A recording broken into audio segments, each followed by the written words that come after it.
আজকের আমি মটরশুঁটির কচুরি করব। এই জন্য এই যে মটরশুঁটিটাকে সেদ্ধ করে পেস্ট করে মশলা টশলা দিয়ে পেস্ট করে নিয়েছি। আর এই যে এবার ময়দাটা মাখিয়ে নিয়েছি, এবং কত সুন্দর সফট হয়েছে দেখো।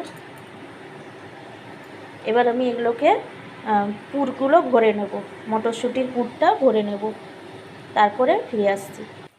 কয়েকটা লেচি তৈরি করে নিয়েছি আমি পুর ভরে। এবার বেলে নেব, বেলে ভাজবো। এইভাবে এক এক করে বেলে নেব, তারপরে ভাজবো।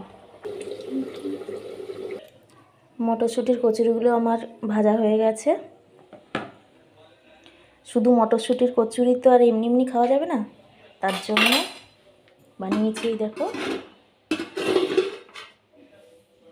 নতুন আলুর দম,